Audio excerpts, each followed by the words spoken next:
Que você nessa noite possa abrir o seu coração e pedir para o Senhor falar com você. Não espere nada de mim, marciana carnal. Mas peça para Deus: Senhor, eu quero uma palavra que fale ao meu coração. E eu sei que o Senhor vai falar ao seu coração. Basta tão somente nós buscarmos a Ele, que Ele se revela ao nosso coração. Amém?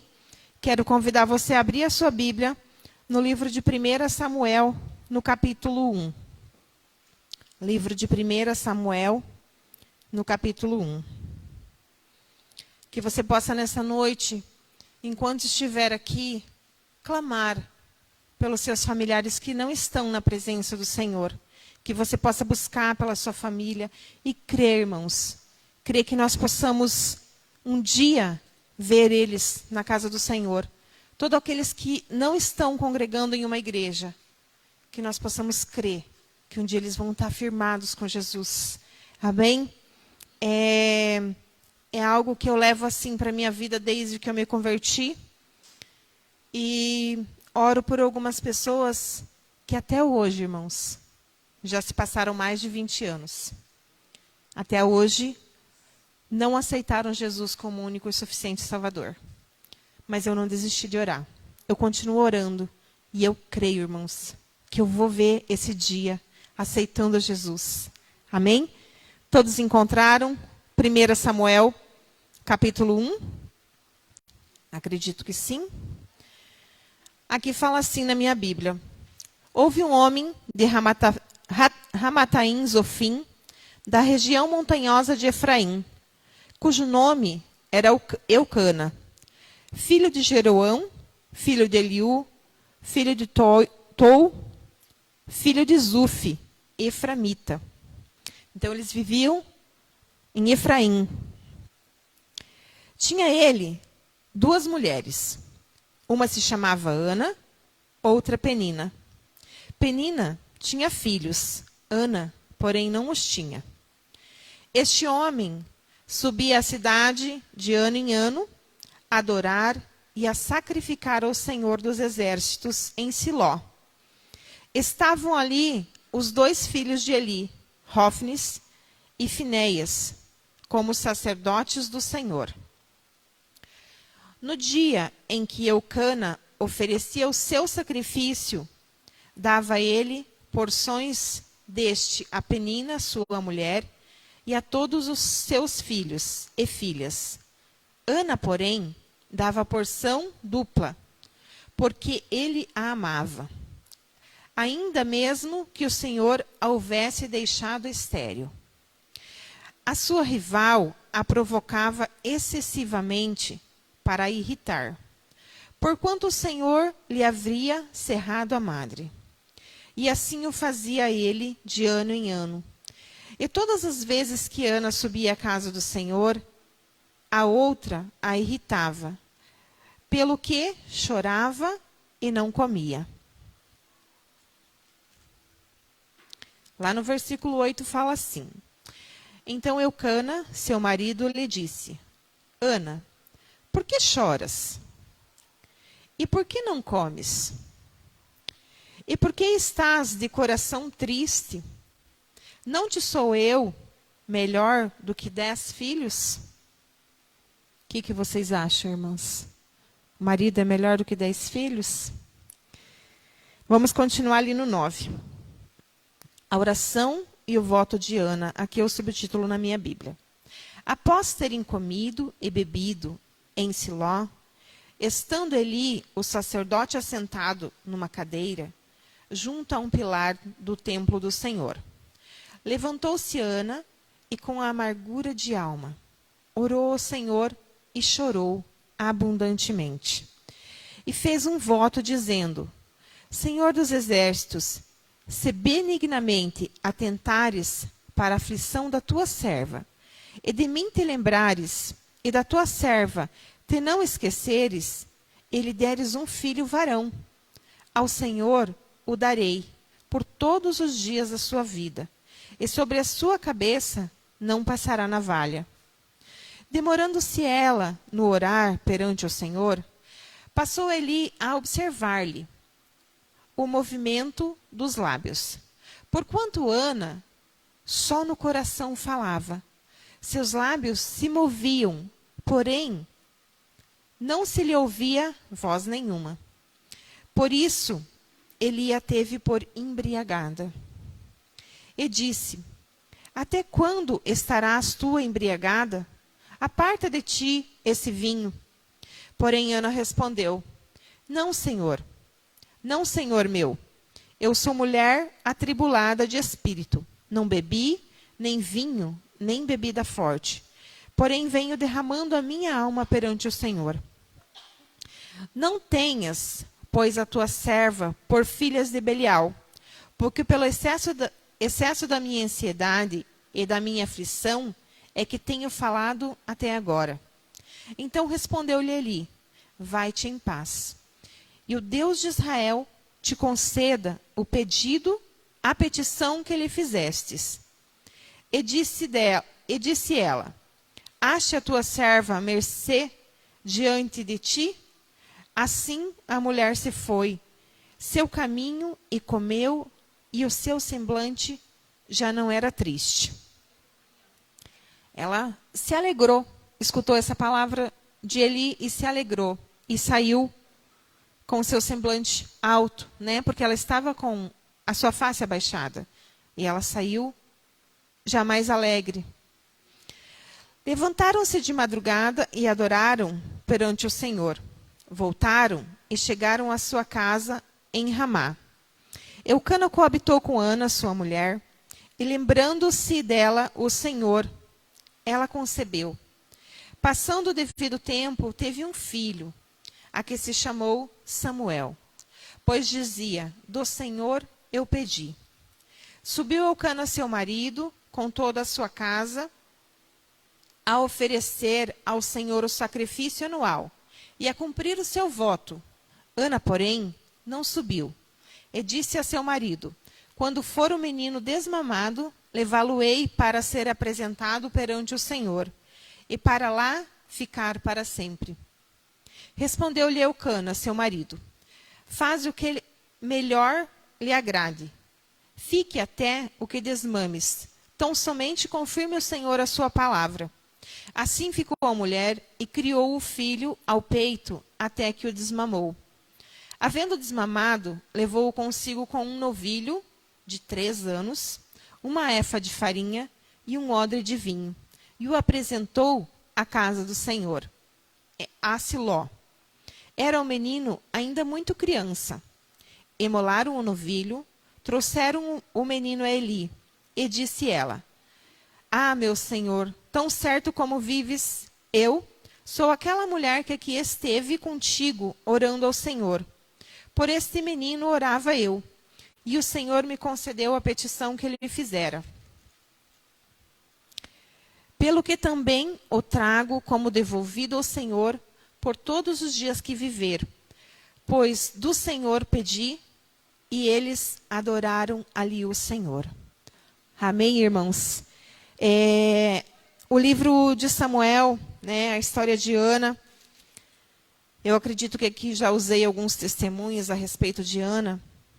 É uma palavra que eu gosto muito, uma palavra que me inspirou no início da minha vida, no início da minha conversão. Quando eu cheguei na casa do Senhor, há muitos anos atrás, há mais de 20 anos atrás, irmãos, nessa igreja, Dia da Redenção, eu tinha um desejo muito profundo no meu coração, que era o desejo de ser mãe. E foi algo assim que a história de Ana foi algo que me inspirou. E Ana era uma mulher que ela clamava a Deus. Às vezes a gente escuta assim, alguns louvores, algumas coisas, né? Clamar. Eu acredito, irmãos, que quando a gente fala clama ao Senhor, não é somente uma oração. A palavra fala que ela se prostrava ao Senhor, né? E ela clamava a Deus. Então, assim, ela era uma mulher muito abatida, ela era uma mulher muito triste. Nessa época era permitido, né? Se a mulher não pudesse ter filhos, era permitido o homem ter outra mulher para conceber. E assim foi, como Ana não podia ter filhos, né, teve Penina, porque naquela época era muito comum, era um privilégio quem pudesse ter muitos filhos. Né, ali onde fala que ele fala assim, não sou eu melhor que 10 filhos, né? Então assim, naquela época a gente sabe assim que era muito comum ter muitos filhos. Quanto mais filhos tivessem, mais legal era, mais honroso era para a mulher. Né? Eu fico lembrando da irmã Ana, a mãe da irmã Teresa, porque eu gostava muito de conversar com ela. No começo da minha fé, ela estava sempre nas orações, né? Eu sempre conversava com ela. E ela me contava que ela tinha muitos filhos. Né? E a gente sabe que a geração de hoje tem um, tem dois, né? No máximo 3, que a gente vê por aí.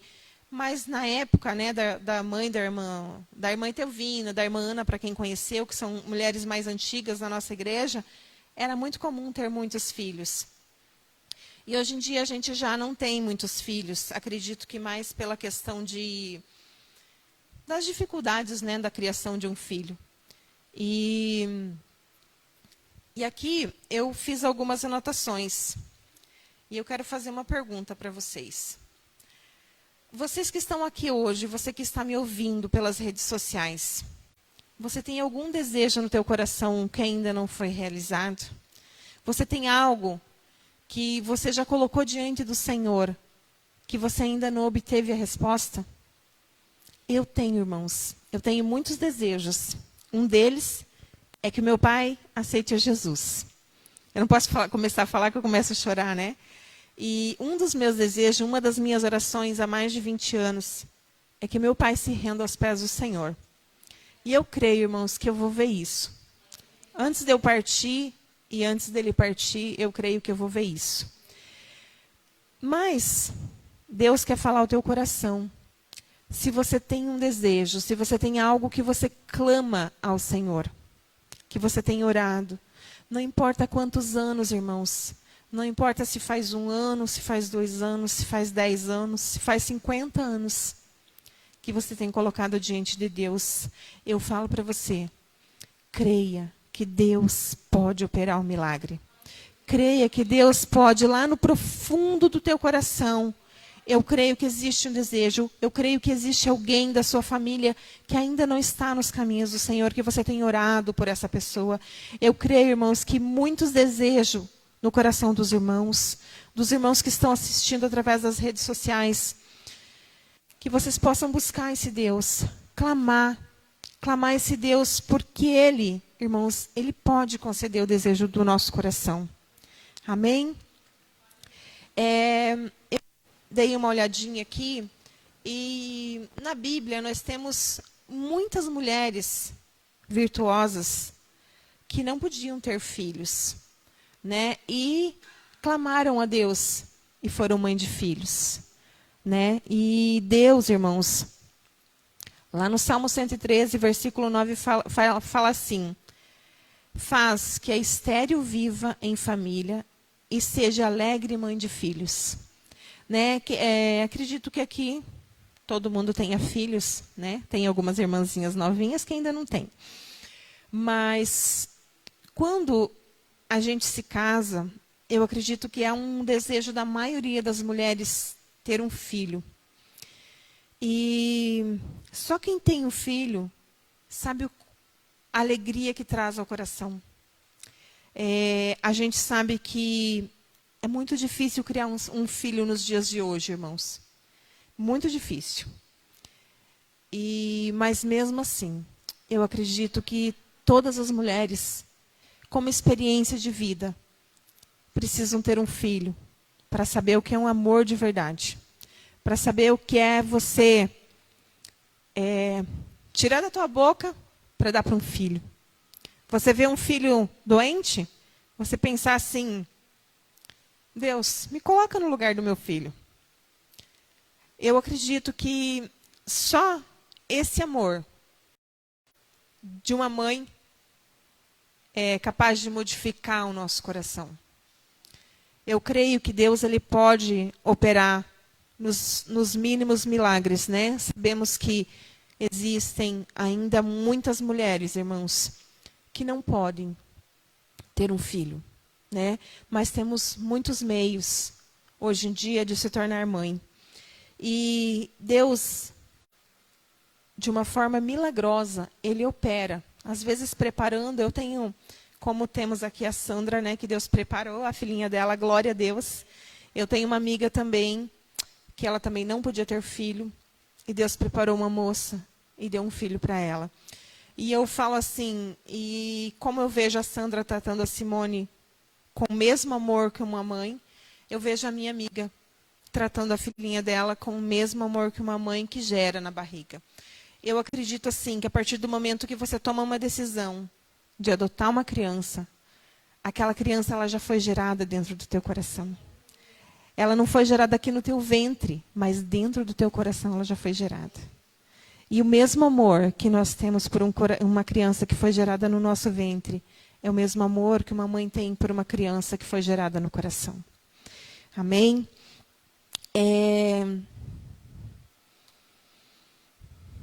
Eu coloquei aqui que o nome de Ana significa graça. E o nome de Eucana, Deus possuiu, Deus criou, né? Então, assim, Deus ele é tão bom na sua infinita misericórdia que Ele nos derrama da graça dele todos os dias. Quando eu me converti, quando eu vim para a igreja, passei alguns anos buscando isso. Deus usou o missionário Pedro para falar que Ele me daria. Como Ana aqui, ela clamava especificamente por um varão. Ela queria um varão, porque nessa época, irmãs, era muito importante para a mulher ter um filho homem. E eu clamava a Deus porque eu queria uma filha, uma mulher. E Deus concedeu o desejo do meu coração depois de algumas campanhas de oração. Deus usou o missionário Pedro, Deus usou vários irmãos para confirmar que me daria a minha filha. E quando eu descobri que estava grávida, foi um processo bem longo.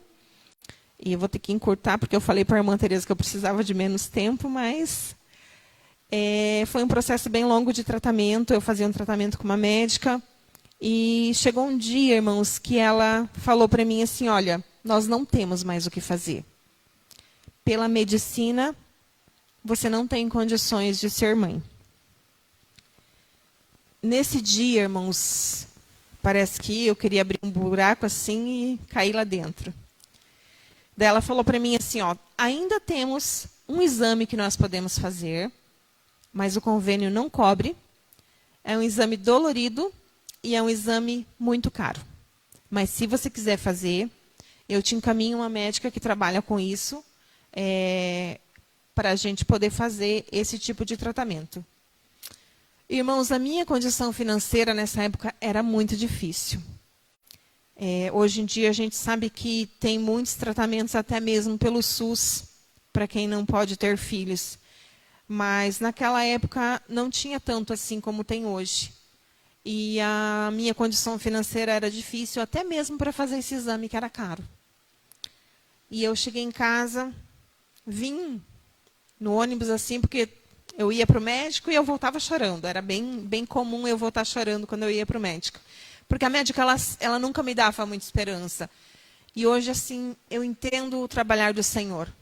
Porque se ela me desse esperança, eu ia continuar fazendo tratamento, continuar crendo que, através da medicina, eu poderia ter um filho. Mas não, ela era muito direta. Mas vim chorando para casa, cheguei em casa, falei para o meu marido. E nesse dia, irmãos, eu orei a Deus. Eu coloquei diante do Senhor. Eu fiz um clamor ao Senhor. Eu não fiz somente uma oração, eu fiz um clamor ao Senhor. Falei para Deus assim, Senhor, se for da tua vontade de me dar um filho, eu sei que o Senhor pode me dar. Mas, se não for da tua vontade, Senhor, tira essa angústia do meu coração. Porque, irmãos, eu tinha uma angústia no meu coração, porque eu queria ser mãe, eu queria muito ser mãe. E eu já tinha algo que vinha desde a minha infância, porque a minha mãe também não podia ter filhos. Então, era algo que estava já no meu coração, porque como a minha mãe não podia ter filhos, então aconteceu tudo isso comigo, eu também não poderia ter filhos. Mas eu clamei ao Senhor nessa noite e falei para Deus, Deus, se for para mim ter uma criança que não seja do agrado do Senhor, que não seja a vontade do Senhor, que eu venha entender. Mas se for da tua vontade, conceda esse desejo no meu coração. E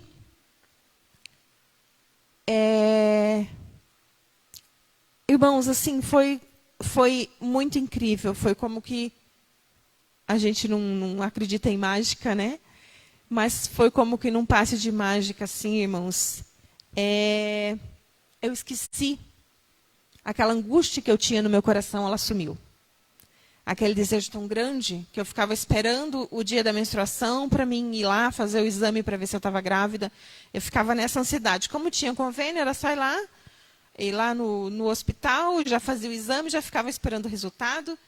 Então, isso era muito comum para mim. Como eu queria muito ter filho, isso era muito comum. Eu ia lá e fazia o exame e ficava esperando o resultado. E isso simplesmente, irmão, saiu. Essa angústia que eu tinha no meu coração saiu do meu coração. Ali eu já creio que já foi o trabalhar do Senhor. Eu creio não, eu tenho certeza que foi o trabalhar do Senhor na minha vida. E eu não fiquei com aquela coisa assim, não, tem que ir lá, tem que fazer o exame, tenho que descobrir se estou grávida. Não, irmãos, aquilo sumiu, eu não fiquei mais preocupada. E passou-se um tempo. Passou-se um tempo e eu comecei a ficar... Chegou um dia, eu trabalhava normal, chegou um dia eu passei mal no ônibus, quase desmaiei. E tinha uma amiga minha que estava comigo no ônibus. Daí eu cheguei, ela me levou até a minha sala, ela falou para a minha chefe, olha, ela quase desmaiou no ônibus, toma cuidado com ela, porque ela está passando mal. Da minha chefe já assim, né? Naquela época ainda era muito comum, né? Mulher engravidar, as empresas darem a conta, né? Tá grávida, Marciana? Eu falei, não estou grávida. Ela falou, Marciana, vai para o médico. Daí ela falou assim, faz o seguinte, trabalha até o horário do almoço e vai para o hospital. E assim eu fiz, irmãos, mas não que isso era algo que estava assim, me incomodando. Eu fiz por insistência da minha chefe na época, porque realmente eu não me sentia bem, mas eu não tive, nesse período todo, eu não tive nada de enjoo, nada de sintomas de gravidez, não tive nada. Fui para o hospital, cheguei lá, a médica pediu o exame, e assim, para fazer o exame eu tinha que atravessar a cidade. E eu fazia isso tudo andando. Então, eu fui até o laboratório, fiquei lá, era 2 horas naquela época. Hoje em dia, os exames saem na hora, né? Naquela época, era 2 horas o resultado. Daí, o pessoal colheu o resultado e falou assim, você vai esperar? Eu falei, vou esperar. Saí por ali, por perto, comi alguma coisa e voltei. Acho que era 1 hora que tinha passado, voltei lá no laboratório e fiquei lá esperando. Quando saiu o resultado, o rapaz pegou assim, ele, parabéns, Marciana, você vai ser mamãe. Aquilo, irmãos, foi uma alegria tão grande no meu coração, mas tão grande que eu chorei na hora lá, eu chorei de alegria. Daí peguei o exame, olhei realmente o resultado e eu falei, pode lacrar o exame que eu quero levar ele lacrado para casa. Daí cheguei em casa, irmãos, foi uma festa muito grande, porque assim, a minha sogra, ela viveu essa fase junto comigo, a família toda. E ficamos muito felizes, irmãos, muito felizes. Só que eu já estava menstruada há 8 dias. Eu estava tendo um sangramento há 8 dias. Por isso que eu falei para minha chefe que eu não estava grávida. Mas eu não sentia dor, eu sentia uma cólica normal, como uma menstruação normal. Quando foi próximo de uma meia-noite, irmãos, eu comecei a ter um estilo de dor de parto. umas dores muito fortes e um sangramento muito intenso. E ali neste momento, o desespero bateu no meu coração. E nós fomos para o hospital. Fomos em 2 hospitais que faziam parte do nosso convênio na época, nenhum deles pôde atender. E fomos no hospital público e eles atenderam. Mas eles falaram assim, ó, nós não temos como fazer um ultrassom para saber como que está o bebê. Mas chamaram o César e falaram para ele, ó, se o bebê não morreu ainda, é melhor que morra. Porque se vier, vai vir uma criança deficiente. E eles falaram para mim, ó, se você quer ter essa criança, você precisa fazer um repouso de 10 dias. Com as pernas para cima, deitada numa cama. E eu fiz, irmãos. Eu fiz esse repouso. Fiz esse repouso e depois de 10 dias voltei para o médico falou que estava tudo bem. Mas no coração do meu marido ficou aquela palavra do médico. Ele não me contou o que o médico falou e o médico não falou para mim isso. No coração do meu marido ficou aquela palavra de que a criança que estava no meu ventre poderia vir uma criança deficiente. Com problemas mentais. E, irmãos, o resto da gravidez, a minha placenta colou, minha placenta ela tinha descolado. A minha placenta colou novamente, graças a Deus. E tive uma gravidez tranquila, trabalhei. Com isso tudo, eu ganhei a conta na empresa que eu trabalhava. E passei a gravidez inteira, irmãos, trabalhando por conta, fazendo bico, porque acabamos ficando nós 2 desempregados nessa época. Então, eu fazia venda, trabalhava de tudo, não tinha problema. E graças a Deus, irmãos, a gravidez transcorreu tudo normal. A minha filha nasceu perfeita, saudável, para a honra e glória do Senhor. Foi apresentada aqui na Igreja Dia da Redenção, aos 8 dias de vida. Cresceu na igreja. Ela foi gerada com uma promessa do Senhor. Hoje ela está fora dos caminhos do Senhor. Mas eu creio, irmãos. Eu creio que logo ela estará de volta nos caminhos do Senhor. Essa é uma das minhas orações. Amém, irmãos? Eu quero orar com você. Na verdade, eu iria continuar, mas outro dia eu continuo, porque já é 8h25. Outro dia eu continuo, mas eu quero orar com você. Você que tem um desejo no teu coração, um desejo de ver uma pessoa salva, um amigo, um familiar. Você que tem um desejo de adquirir uma casa. Era um dos desejos do meu coração, adquirir uma casa. Deus concedeu também, irmãos. Então, assim, você que tem um desejo no seu coração, neste momento nós vamos clamar juntamente com você por esse desejo. Amém, irmãos?